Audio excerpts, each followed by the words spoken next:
Bob. It's lovely to see you. Yeah, it's great to see you too. Where are you Thank right you. now? I'm in the UK. Oh, okay. I'm in East London. Hard to keep track of where in the world you are.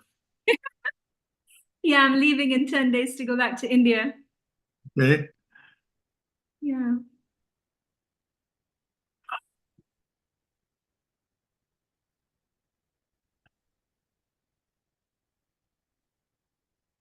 I think Baden was supposed to join. I'm just checking in to see if he's coming.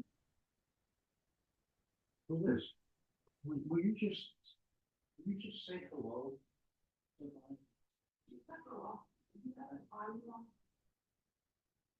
Just come and say hello before this starts.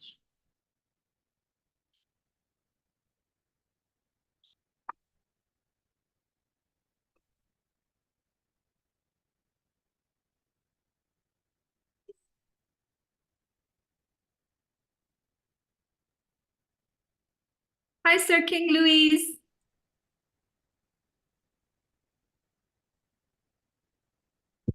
I just wanted to introduce you to Liz. Hi, Liz. Usual. Lovely to meet you. It's good to meet you also. I'm sorry I can't stay in. I have to take my mom to a doctor appointment, but No, that's fine. Bob shared one of your stories with me in Marrakesh, the one about death. oh great. Oh, Tia Miseria. Yeah. Yes, yes. So that's thank you for that. Have you been telling it? So I tell the anti-miseria, and then Bob shared the one another version of it.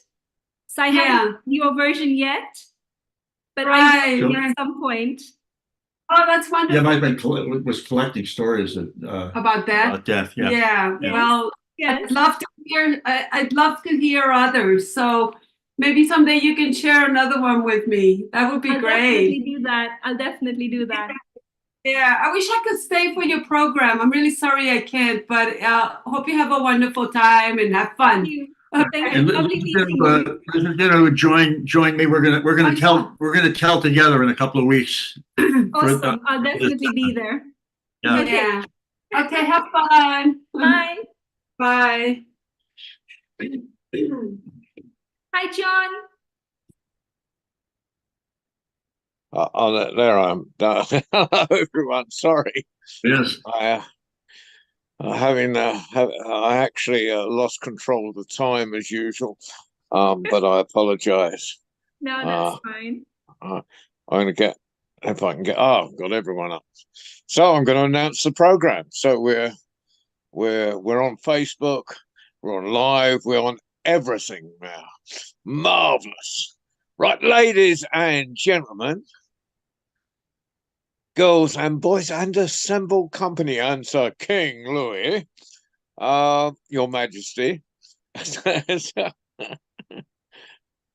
welcome to the World Storytelling Cafe and the last one of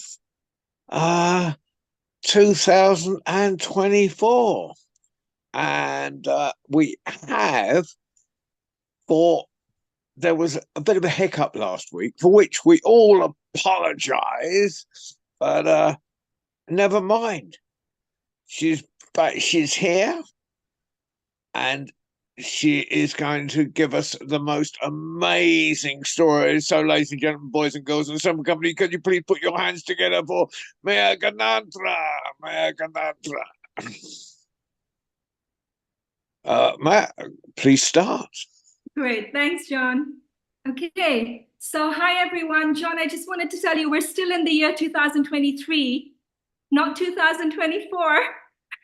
Oh, that's yeah. So the last telling of 2023. It's been a very confusing year. Okay, so I think many of us have had like questions about why things have been happening, what's been going on. And I'm in the UK right now, visiting my family.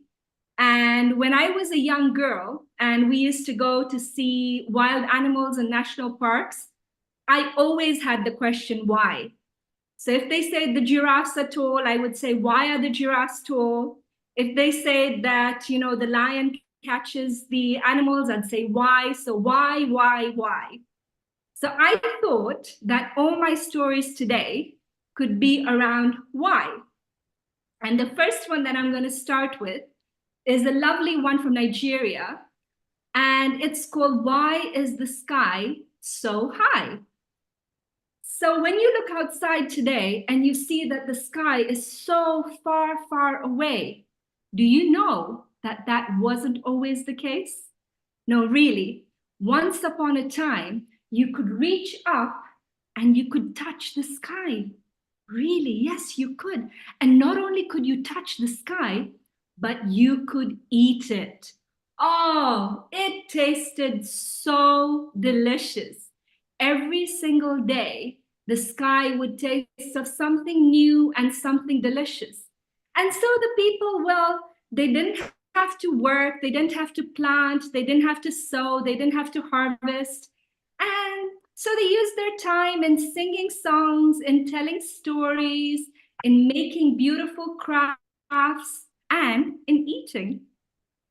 But you know how it is. Sometimes when things, we get them too easily, we don't always appreciate them, do we? And so people would take big pieces of the sky and they would eat a little bit and then they would throw it. And oh, the sky wasn't very happy about finding little bits and pieces of itself in rubbish bins and on the floor and on the streets. And so the sky kept reminding people, it said, you must be careful about how you use me.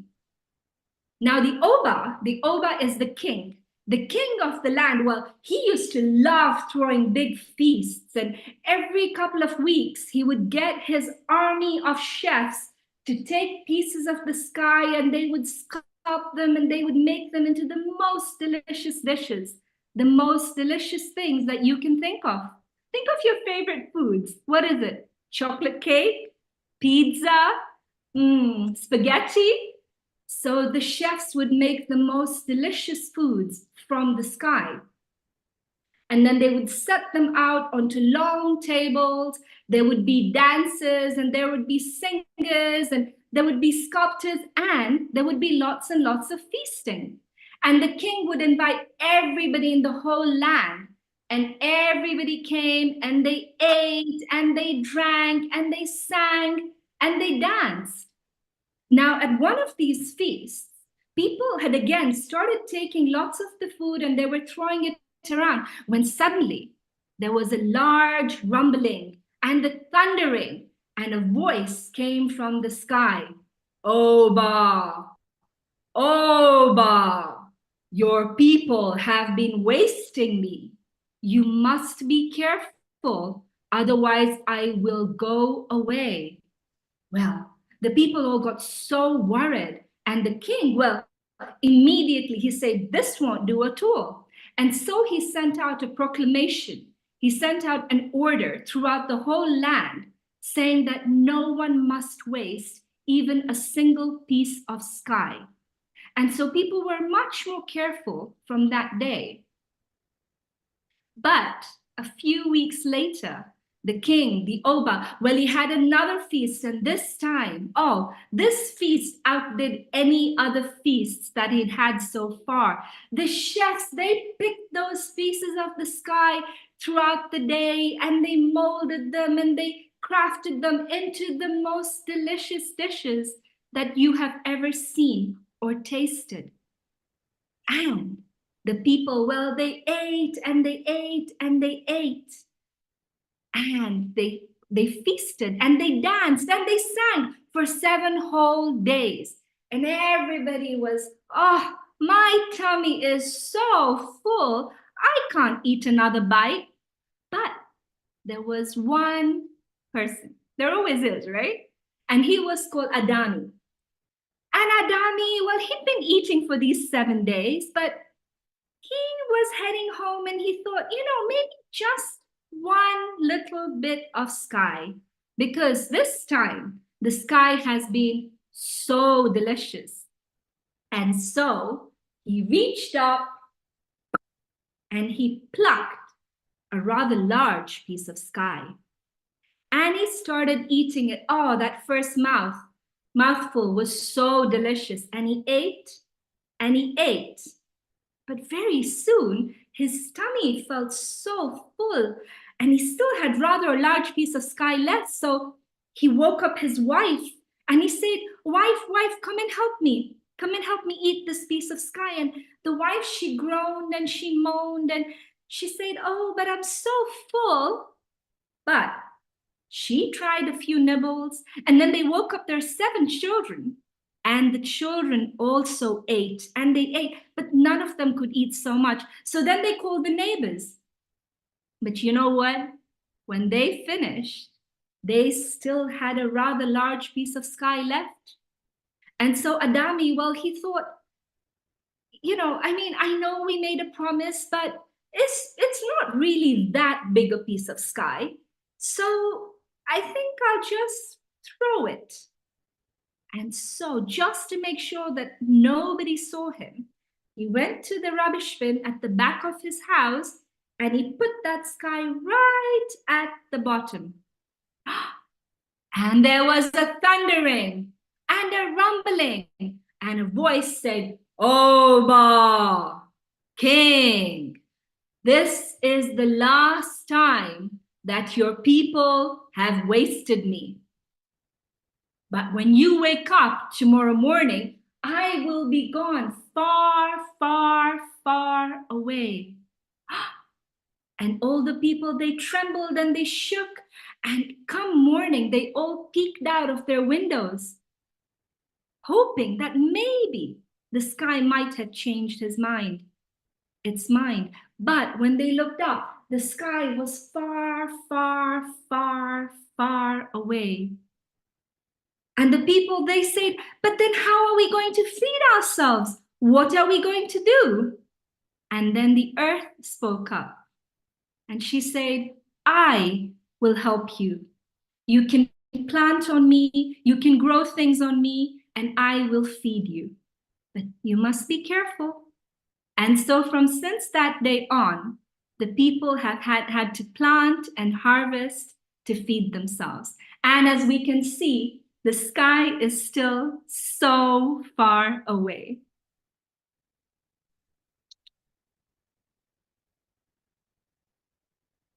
Okay, and now my next story is from Burma. So the king, he was looking out at that far, far, far away sky. And then he looked over and he saw his beautiful lands, and he saw the people, they were harvesting and they were planting. And he saw that the land was rich and filled with nourishment. And the king, well, he sat there and he looked at it and he thought, "Oh, I have a good, rich land. I have a wealthy land." And he thought, "Let me have some breakfast." Now, this king, well, he loved honey, but not just any honey. This honey came from the slopes of Mount Kilimanjaro in East Africa, which is where I'm from. This was very special honey. And every single morning, the king would have this very, very special honey, and he would spread it on his toast, and he would stand by that window and he would eat it. Now today, when he ate that toast with the honey, one drop fell down. It went down, down, down, down, down, and landed on the ground.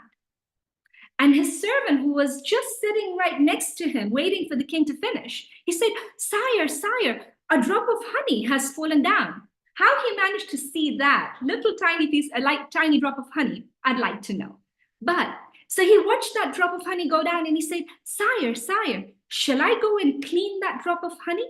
Because it's going to dirty the street." And the king kept on munching his toast and he said, "Nah, don't bother. That's not our problem. Somebody will come and clean it up. Don't worry. Just keep polishing the golden dishes." And so the servant, well, he polished those dishes, but he kept an eye on that drop of honey. And slowly he saw a fly come right to that drop of honey, and it licked its face and it went, "This smells delicious." And the fly took a little lick and, ooh, The fly had never tasted such delicious honey in its life. Because remember, this wasn't the kind of honey that you or I buy. This came from the slopes of Mount Kilimanjaro in East Africa. It was very special honey. And that fly, well, it licked that drop of honey right up. And then it sat cleaning its face. But it didn't know that it was being watched by a lizard.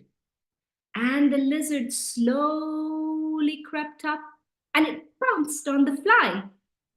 And it gulped that fly down. And it had never tasted such a delicious fly because that fly was full of that special honey. Now that servant who was looking down, he said, "King, king, there was a fly and now the fly has been eaten by a lizard. Shall I go and shoo that lizard away?" And the king said, "Nah, don't bother. That's not our problem. Just keep on polishing those golden plates." And so the servant he kept polishing those golden plates, but he kept an eye on the lizard. And after a while, there was a cat. It went, "Ooh, there's a big fat lizard sunning itself there. And so the cat, well, it jumped onto the lizard and it ate it all up. And it thought it was the most delicious lizard that it had ever had because the lizard had eaten the fly and the fly had eaten that special honey. And the cat was so happy and it sat there rubbing its tummy. And that servant who was watching, he said, "Sire, sire, now there's a cat who's eaten the lizard who ate the fly. Shall I go and maybe, just move that cat away?" And the king said, "No, don't bother. That's not our problem. Just keep polishing the golden spoons." So, well, the servant, he continued to polish those golden spoons, but he kept an eye on the floor down there. And then suddenly he saw a dog. Woof! And the dog, it saw the cat. And as we know, they've always been enemies. And so the dog, it started chasing that cat. And the cat started, pouncing on the dog. And they were getting into this big fight. And the servant, he said, "Sire, sire, look, there's a fight with cats and dogs.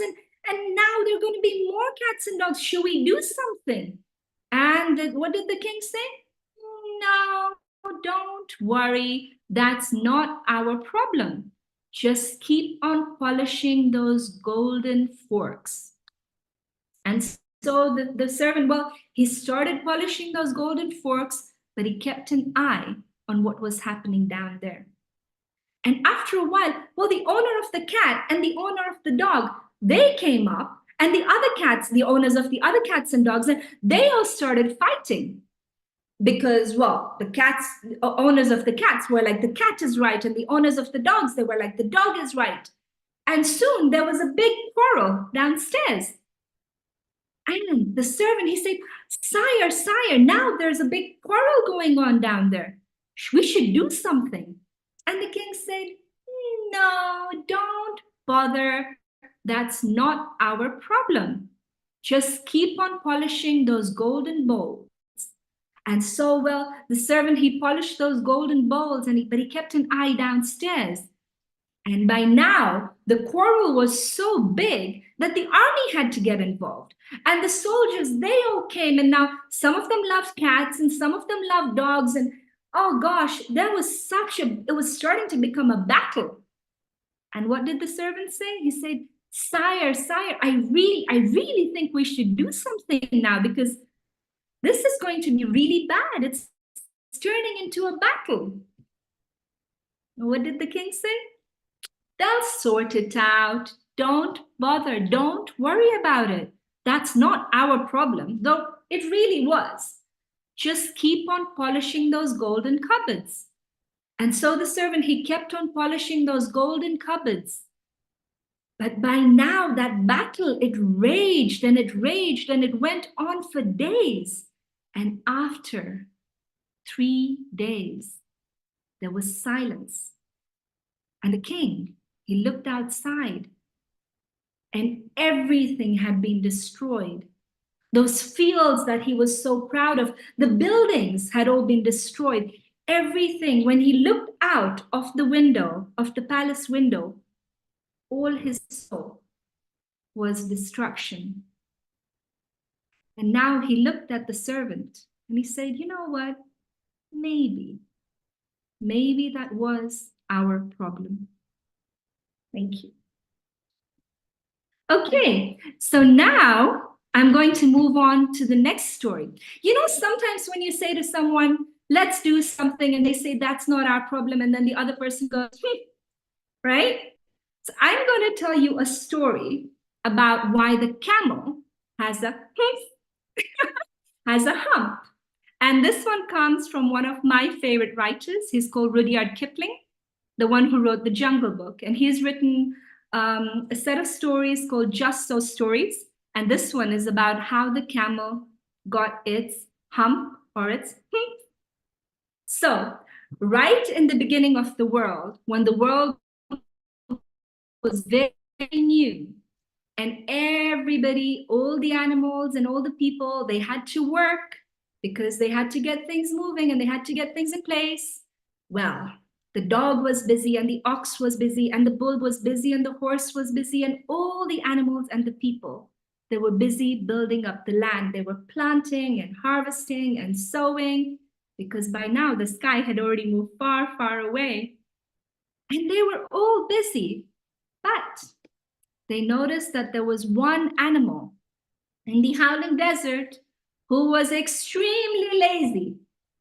And the dog went up to that animal and it said, animal, you know, you really need to do some work because the world is all new and, you know, we all need to work and we all need to make sure that everything is ready.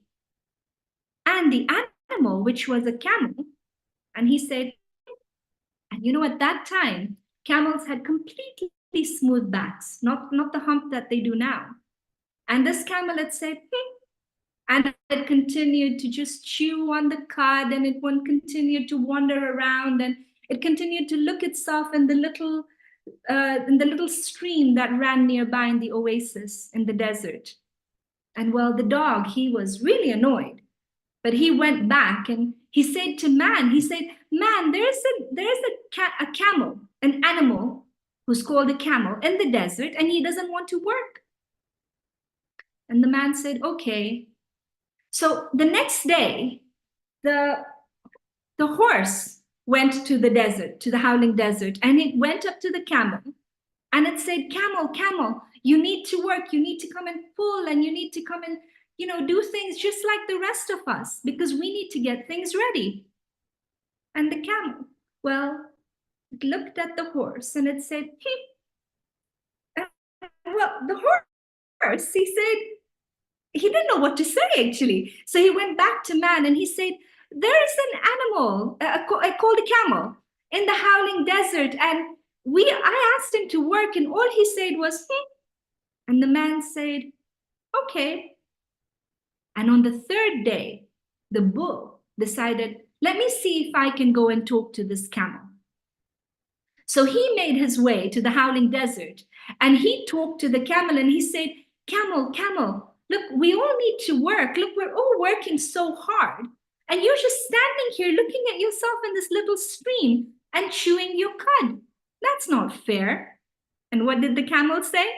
He said, well, okay. So the bull went back and he told man what had happened. And well, man said, you know, animals, I'm really sorry, but because that animal refuses to work, you're all going to have to do double the work. Well, now the animals were really, really unhappy about this.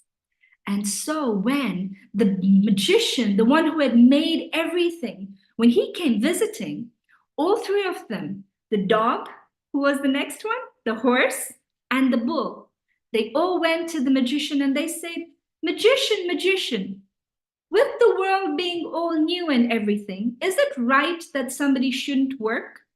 And the magician said, absolutely not. Everybody has a job to do. And they said, well, there's this animal, it's called a camel, and it's in the howling desert, and he refuses to do any work at all. And so the magician, he said, let me go and see. And so he went to the howling desert and he saw this camel with his flat back. And he said, camel, you need to do some work. Look, the other animals are working so hard, but you're just standing here looking at yourself in the stream and chewing your cud. And what did the camel say? He said, Well, the magician said, I would be very, very careful, camel. Don't humph too much. And the camel said, okay, camel, that's 2 times that you've humphed. If you do it a 3rd time, and before the magician could even finish his words, the camel said, humph. Well, the magician said, that was your final chance. That was your 3rd chance. And now, because you like humphed so much, here you go.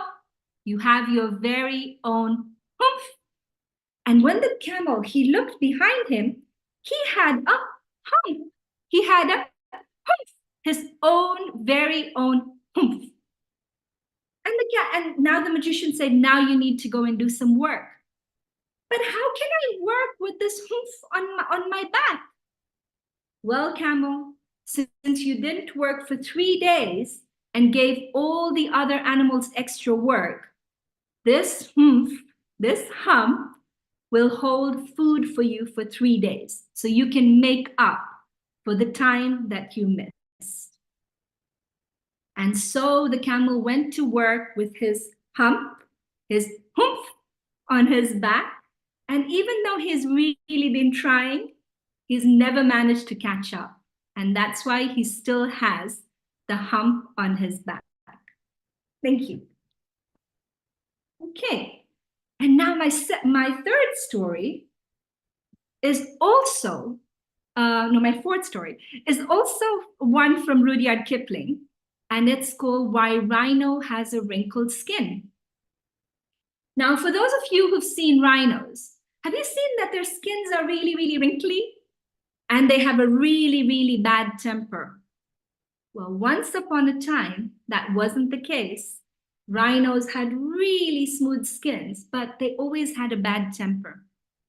And our story starts on the shores of the Red Sea. And there lived a Parsi. A Parsi is a group of Indian people who follow a certain religion called Zoroastrianism. So this Parsi, he lived all by himself on the shores of the Red Sea. And it was an uninhabited place, which means that no other people lived there. And he lived there with his knife and a little oil stove and his beautiful hat that shone like the sun. Now, this Parsi, he used to love eating cake. In fact, that's the only thing that he pretty much ate. And so every few days, he would make himself the most delicious currant cake. And he would put it on his stove and he would bake it. And then he would sit there and he would eat it all up. He would gobble it all down. Now, one day, he had made his cake and he had put it on the stove when suddenly, from far across the other side, there came a big galloping sound. And Rhino came charging in. And as soon as the Parsi saw him, well, he ran up that nearest coconut tree and he looked down. And Rhino, well, he came up and he went, ha! And he tossed his head and he charged towards that stove and he turned that cake over and he ate it all up. And he didn't even say please or thank you, because that's just how rhinos are. Well, and then as soon as they finished, he went jabum, jabum, jabum. He went galloping back to the other side of the land where he lived in a deep, dense forest. And the Parsi, he came down and he looked at this big mess and he was really, really upset because he had no cake to eat. And he said these very special words: them that takes cakes, which the Parsi man bakes, makes dreadful mistakes. Uh-oh, that doesn't sound very nice, does it? Well, the rhino was going to find out just what was going to happen. Now, a few days later, the Parsi again, he decided, let me try and make another cake. So he mixed everything up. He put in the flour and the sugar and the eggs and lots of currants. And he mixed it all up and he put it on the oil stove to bake. And as soon as the cake started baking and it started giving out its delicious smells, the smells wafted to the other side of the land. And Rhino, he went, ooh, that smells delicious. And he came, galloping out of that deep, dense forest. And the Parsi man, he ran right up, back into that tallest coconut tree. And he looked down and again he saw, oh no, the rhino, he turned that stove over and he gobbled up all that cake and he didn't even say please or thank you, because that's just how rhinos are. And he went galloping back into that deep, dense forest. And the Parsi man came down and he looked at the mess. And again he said, them that takes cakes that the Parsi man bakes makes dreadful mistakes. Now, a few days later, it was the hottest day that land had ever seen. It was so hot. Oof. Sometimes some of us have had those kind of hot days, right? And all we want to do is we want to go and have a nice cold swim.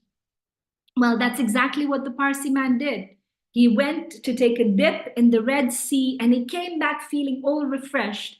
And just as he was getting dressed, he heard a gajum, gajum, gajum, and the rhino came galloping out from that deep, dense forest. And he came to the shores of the Red Sea. And the Parsi man, he'd already climbed right back up into that tallest coconut tree. And the rhino, well, he unbuttoned his skin because it used to have buttons. And he unbuttoned his skin and he took it all off and he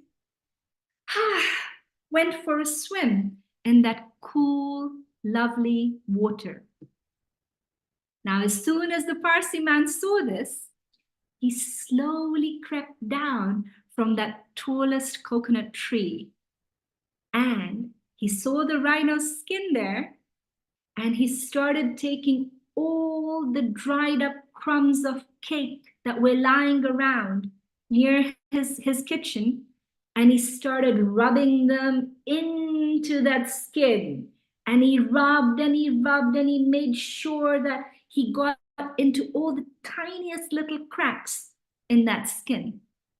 And as soon as he'd finished, he climbed right back up to the top of that highest coconut tree and waited. And very soon, Rhino came out and he stretched and he started to put his skin back on and he buttoned those buttons.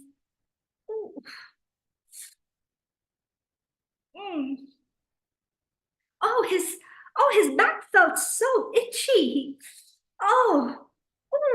His tummy felt itchy and his thighs felt itchy and his whole body was getting so itchy because those dried crumbs of cake, well, they were doing their job and they were poking him and pinching him and and Rhino thought, let me try and just rub myself against one of the trees. So he rubbed his back and he rubbed his shoulders and he rubbed his bottom.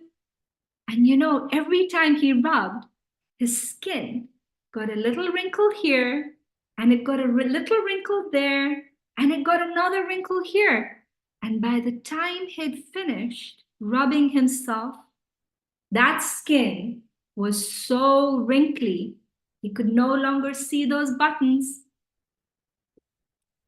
And he thought, and he was so annoyed because those cake crumbs still kept on itching him.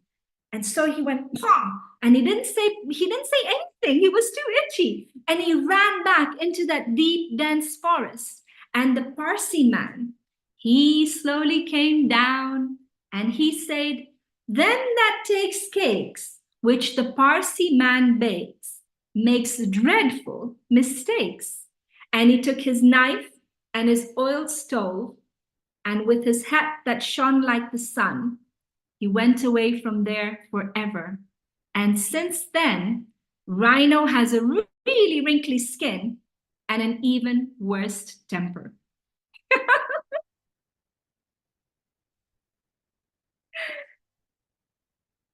Okay, so my next story comes from Portugal.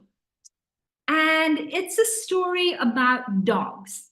Now, you know, when we see dogs on the street, we look at them and we think, why are they always sniffing each other? Well, the people in Portugal, they have come up with a story to tell us why. Now, one day, the great dog, the great king of dogs, he decided that he would throw a big feast for all the dogs. And so he invited big dogs and small dogs and tall dogs and short dogs and hairy dogs and dogs without any fur or hair and yellow dogs and black dogs and all of them. They came. They were skinny, they were fat, they were thin. All the kind of dogs that you can think of came to this party. And the food, oh my God, it was a dog's heaven. They had bones and they had meat and they had steaks, and every single table was piled with the most delicious food that you can ever think of.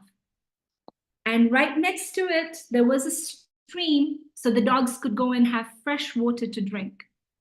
Well, ooh, all the dogs, they came and they looked and they thought, wow, there has never been a feast like this one before. And they started eating. And they gnawed on those bones and they gobbled down that meat stew and they chewed on those steaks. And everyone was so happy. One of the big dogs, he said, wow, this is the most amazing feast that there has ever been. There is nothing wrong. And one of the little dogs with his mouth rather full, he said, no, yeah, that's so true. And uh-oh, but you know what? There was one dog there. And it was a bit of a grumpy dog and a never really satisfied dog. And I said, well, can someone pass the pepper, please? I need pepper on my steak. Well, the dogs, they all looked around and they searched and they went and they looked behind the meat dishes and they looked behind the pots of stew and they looked everywhere, but there was not a tiny bit of pepper to be found. Well, said this dog, who was rather grumpy and always looking for a problem somewhere. And she said, well, if there's no pepper, I can't have this steak. It tastes absolutely awful without the pepper. And so the big dogs and the little dogs and the fat dogs and the thin dogs and the skinny dogs, well, they all looked around and they went and they asked people nearby, they asked their neighbors, but somehow nobody had any pepper at all. And so one of the dogs, he said, you know what, I'm going to go into town and I'll get you some pepper. And this cross dog said, oh, very well, then I'll just wait for you. And until then, I won't finish my steak. So this really kind dog, he went into town to look for the pepper. But you know what? He never came back.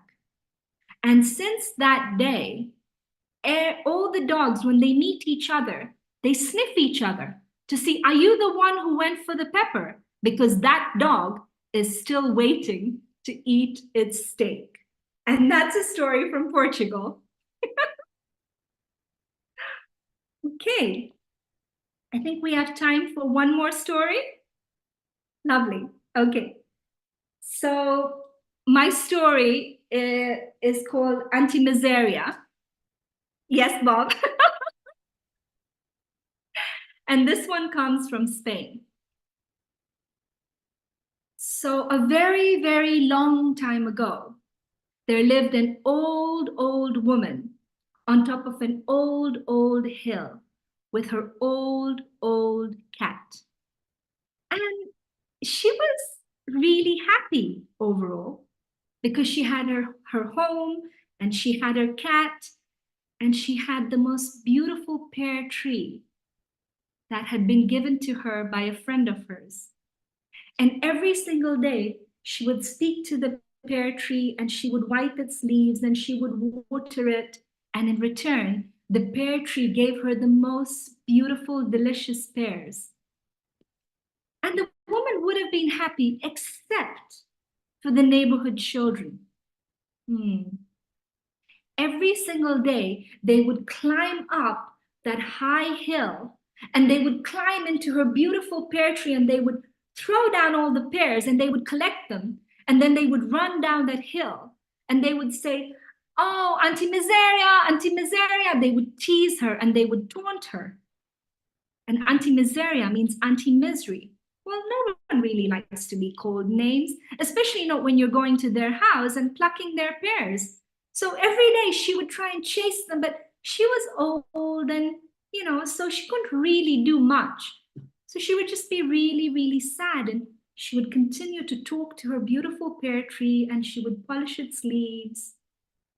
But the children, they kept on coming and stealing all her pears. Now, one day, it was quite late in the evening when suddenly there was a knock at the door. And when the old woman, she opened the door, she saw an old man standing there. And he looked up at her and he said, "It's cold outside and I'm hungry. Do you think you could give me a place to sleep and something to eat?" Well, the lady, Auntie Miseria, she was a very kind old woman. And she said, of course, please come in. And she sat the old man down by the fireplace and she gave him her best meat and wine. And then she made sure that he had a lovely soft bed to sleep on. The next day, when the old man woke up, he looked quite different. And he said to her, "You've been so kind to me. And here's a secret. I'm a magician. I can grant you one wish. Tell me what you would like." And Auntie Miseria, well, she thought about it. And she said, "I know." And she told him. And he smiled and he said, "It'll be done." And then off he went. And a short while later, those children, they came running up that hill and they started climbing into her pear tree. And Auntie Miseria, she stood there at the door with a cup of tea, watching them, not saying a word. And the children, they looked at her because normally she would be shouting at them and she'd be angry, but she just stood there, sipping her cup of tea and watching them. Well, they kept throwing down the pears and then they tried to get down and they were stuck. Well, they wriggled and they pulled and they pushed and they tried everything that they could, but the tree would not let them go. They were stuck on it like glue. And Auntie Miseria, well, she just continued to sip her cup of tea and she watched them. "Please, please, let us go. What's happening? What have you done?" said the children. She didn't say anything. Well, it was soon, it was a few hours, and these children had been wriggling and they'd been trying to get away and their bums were bruised and sore. And they said, "Please, please let us go. Our parents will be worried about us. They'll be thinking, where have we gone?"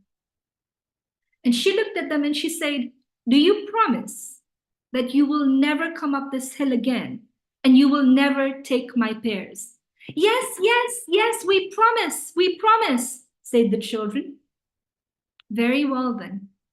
Pear tree, let them go. And one by one, the children started dropping themselves up and their shorts and they ran down that hill and they were never seen again. And Auntie Miseria, she was so happy. Every day she would polish the leaves of that beautiful pear tree. She would speak to the tree. And she would have been really, really happy until one night there was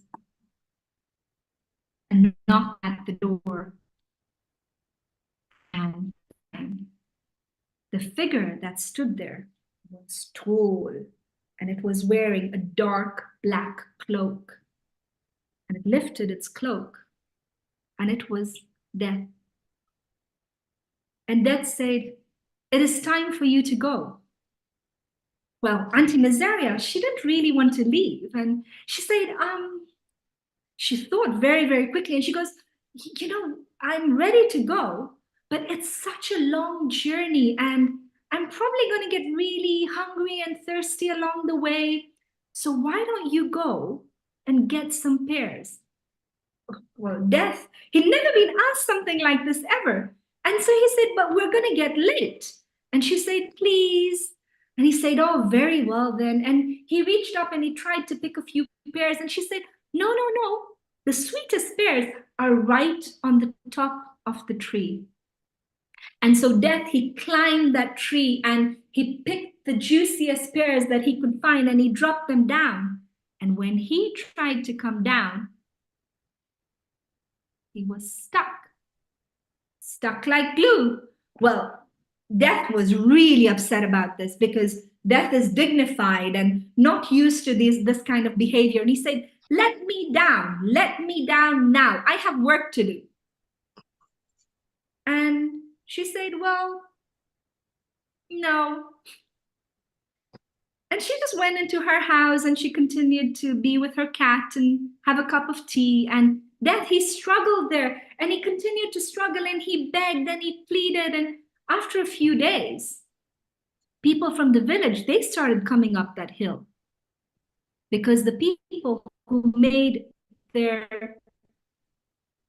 money from Death, like the coffin makers and the grave diggers and the ones who took care of the graveyards, well, they suddenly had no work because Death was stuck up in Auntie Miseria's pear tree. And they said to her, "You must let Death go because otherwise our families will starve." And she said, "No." And so they slowly made their way back down that hill. And a few more days and a week, and then a month went past and nobody was dying. There was no death. Until one day, her old friend, the one who had given her that pear tree, she slowly made her way up that hill. Very, very painfully, very, very slowly, because she was old and she was really ill. And she said, my dear friend, I'm ready to go now. Please, please, will you let Death go?" And so Auntie Miseria, she couldn't refuse her friend. And so she said, okay. And so she went outside and she spoke to Death, who by now was just sitting there with a bit of a, I don't know what to do.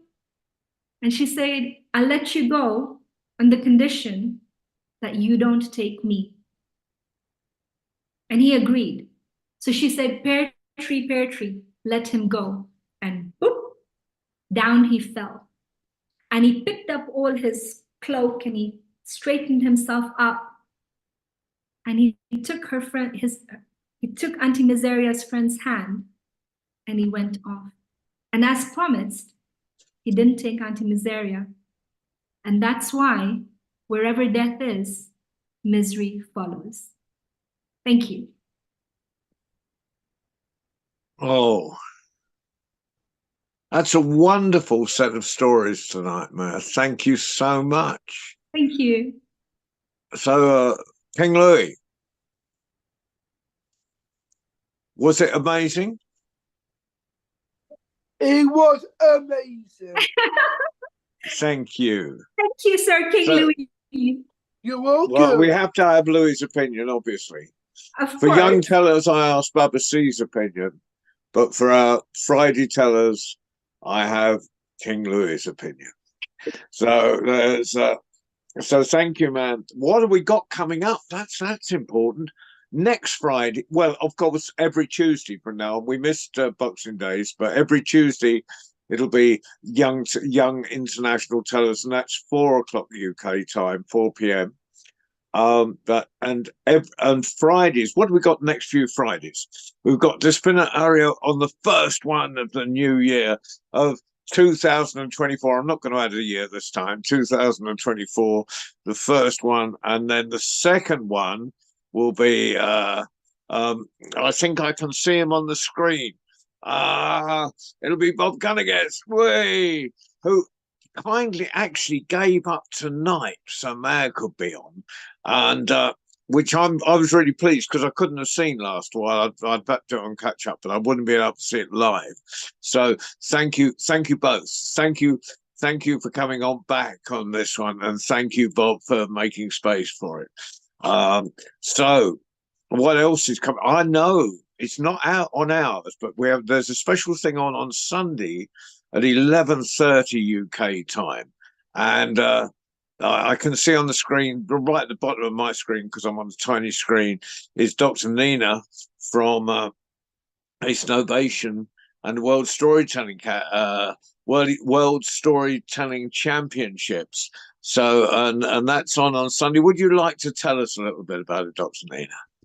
Yep. Good evening, everybody. Pleasure seeing you. And Rupal, what lovely storytelling. I just loved your stories. You were absolutely amazing. Thank you so much. And lovely to see all these smiles, and always John, our Santa, we call him Ace Novation Santa Claus. And, he's been there right from the very beginning when we started out the world's first storytelling championship in the year 2021. And we had about 38,500 participants at that year. Second year, we stepped up. We had, that is last year, we had around 58,800 participants from 132 countries. This year, we've had a whopping 70,342 participants from 182 countries. So we've just not touched 3 countries, and we would be, we're all over the world. And this year we had to have 91 finalists, because from Malawi, we have a refugee from Malawi telling stories. We have quite a lot of people, and this year Seth has agreed to be one of our judges. I know Seth, everybody knows, but I would love, or we have a set of judges from different continents, and I would love to invite all of you for the finals. This is happening on Sunday, the 31st of December. Like, every year we ring in the new year with a story. And we got a lot of stories this Sunday, and we would love to invite you all. I would definitely send John the Zoom link. We will also be live streaming it, and you will enjoy this session because we have 3-year-olds, 203-year-olds telling stories. And I don't want you to miss this because the 3-year-olds are absolutely amazing. Well, thank you. And if you send it to me, I'll put it up on the World Storytelling Cafe community, or you can put it yourself. You go go to World Storytelling Cafe community and put it all up. I will do that. I will do that. It's at 5 p.m. IST, Indian Standard. Yeah, which is 5 p.m. IST onwards, which is about. It's 11:30 in the UK. Right. I've looked it up.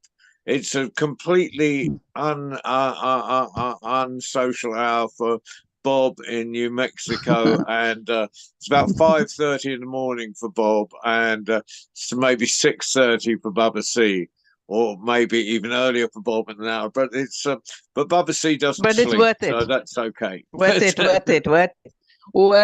missing, And I unfortunately will be on the road at that time, but that's which is a shame. But you could always, come in. Yeah. Well, I'll try and come in for a little while. Because I don't want to miss it altogether. But anyway, that's if you try and put the link and you send me the link, I'll make sure it goes up on do that. Any I'll do it I'm right involved in. Yes, definitely.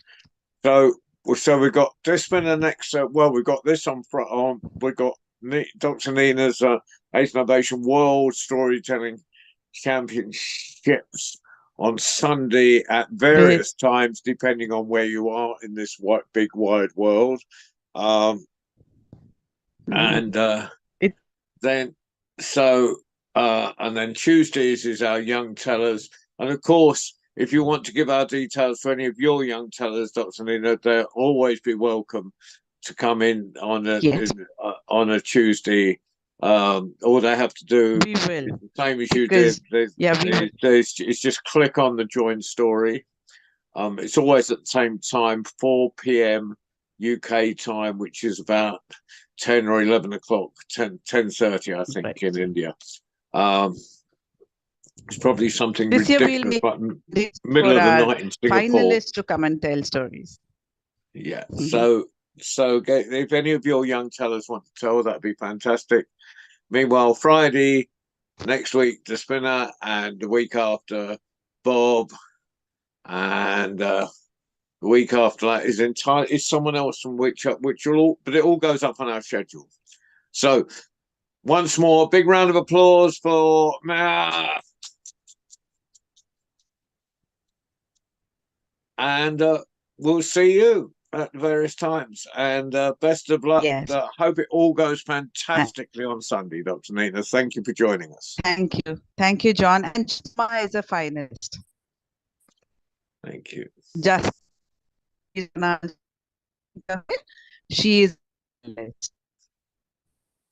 Yeah, she's amazing. Right. Where are we? She's an amazing story. Thank you. So we'll leave. This has been great. Glad I was able to make it. Thanks very much. Bye. Thank you. Bye-bye, everyone. Bye, everybody. Great seeing all these wonderful faces and wonderful people. And Baden too. Bye, bye. Bye, Louis. Bye, Louis.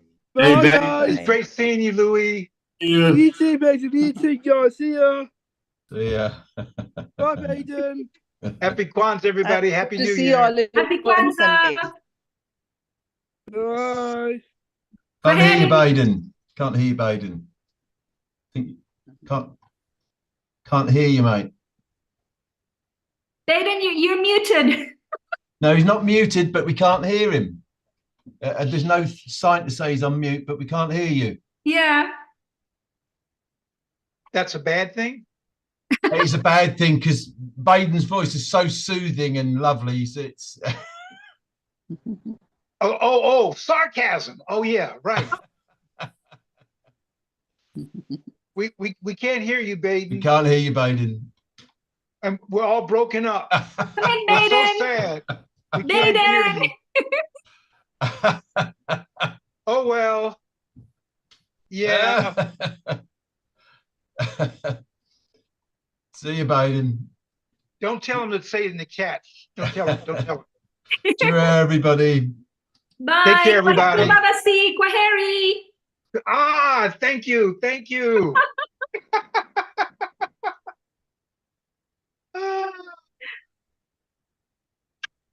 Bye-bye.